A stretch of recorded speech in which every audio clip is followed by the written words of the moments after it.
So, hi guys. It's almost afternoon now and it's dark outside and it's cold here and we are back here in Kuwait. And first, of course, thank you to God that we are back here in Kuwait safely and negative for all the tests of the COVID-19. So, salamat po na sobra. I'm back with my poo. I miss my poo. So, bali 30 days lang kami nag-stay sa US. At sobrang happy kaming mag-asawa kasi nagawa namin yung mga dapat naming gawin na pinaghirapan ng asawa ko.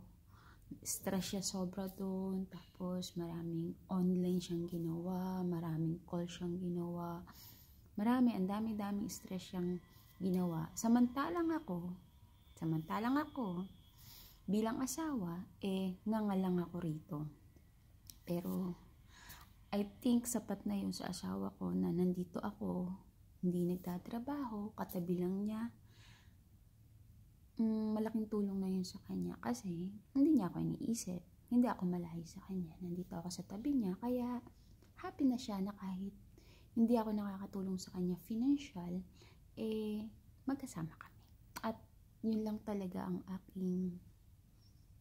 aking pangarap bilang isang asawa, na nasa tabi ako ng asawa ko. So, I wanna tell you what happened in America. Yung lahat ng experience ko doon is, in general, masaya naman. Tinanggap naman ako ng buong puso ng kanyang mga kapatid. Kasi ulila na po ang asawa ko, wala na siyang mga magulang.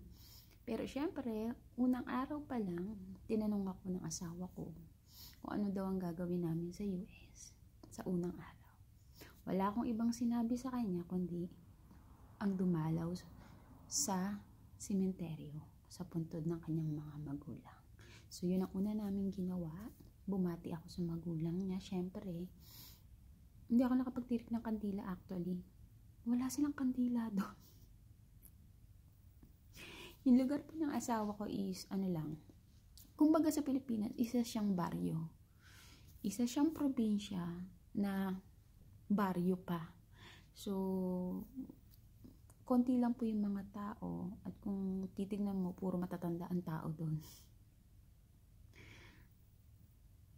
Matatanda, puro mga senior, kasi yung mga kabataan nag-aaral sa universidad. May university doon, yun yung University of Stout, yun yung kilalang kilala doon sa lugar nila. So, mga nakadorm naman sila. So, may mga, kumpleto sila, kahit maliit lang yung baryo, kahit alam mo parang, kaya lang walang public transportation. So, kailangan talaga may sasakyan ka. Although, pwede naman lakarin kung malapit ka sa sentro. Tinatawag natin sentro. Kumbaga, bayan. Okay. Pero, maganda lang yung lugar kasi more on spacey sila. May mga green grass, mga puno, tabing ilog ba ang tawag doon? Tabing ilog sila. Ano ba ang river? Ang lawak ng river dun. Iba sa atin yung parang iskinita lang na may tubig eh. Sa kanila malawak, parang dagat na kung tingnan. River, dagat. Tama ba? So, ganun lang. Tapos, may mga restaurant. Nung dumating kami, sarado yung mga ibang restaurant. Pero, bandang second week, third week, umuunti-unting nag-open na sila. So, tahimik doon. Masarap tanawin kasi malawak yung mga farm, malawak yung mga lupain nila, walang harang na bakod yung mga bahay, open yung land, may mga space kung saan ka magbabike, kung saan ka maglalakad, although wala na masyadong naglalakad dun kasi nga lahat di kotse.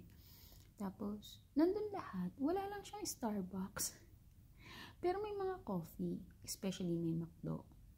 Tapos, ang nakita ko doon, may 2 Chinese restaurant. Tapos, may Subway. Tapos, yung mga local nilang food. Tapos, may mga factory ng beer. So, yung mismong nasa lugar ng asawa ko na beer factory, hindi ko pa siya napuntahan. Hindi ko alam, parang sarado ata. Pero nakapunta ako sa ibang factory, which is sa ibang state. Tapos, napagod ako sa mga sasakyan. Kasi sakay dito, biyahe doon, biyahe rito. So, parang wala akong pahinga. Masakit sa likod. Kasi sanay ako na kapag gumala ako ngayon, 2-3 araw pahinga ako eh. So, gumala kami ngayon, biyahe kami, punta rito, punta ron. Siyempre, kailangan ko makipag-usap sa mga pamilya nila.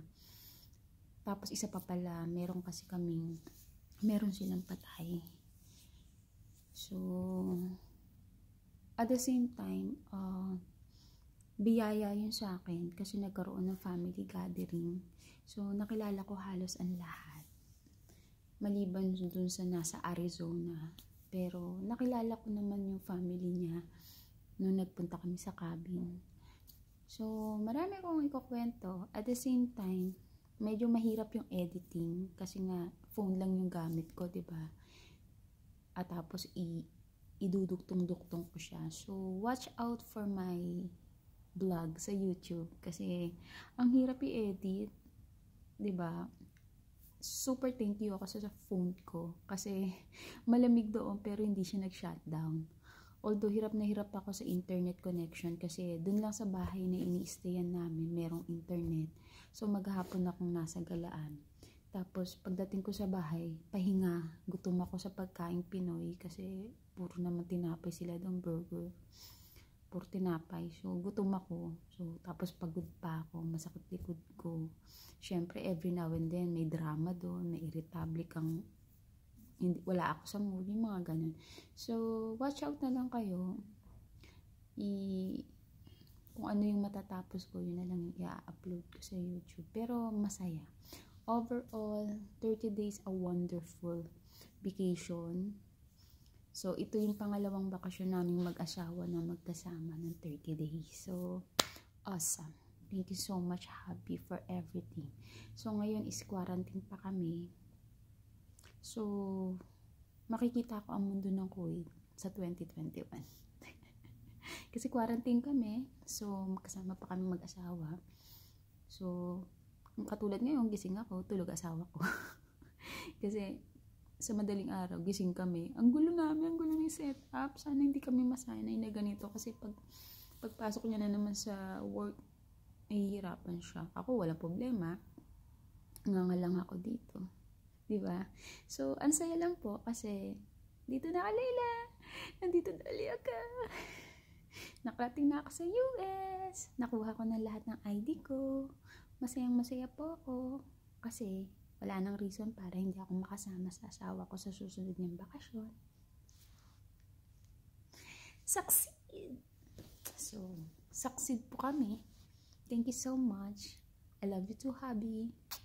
Salamat po, Diyos. Salamat, Jesus. Salamat, Mama Mary. Salamat, Tata Jose. At salamat sa mama ko sa lahat ng pray niya for us. I love you too, Mama. Sisi, ingat kayo ng mama dyan.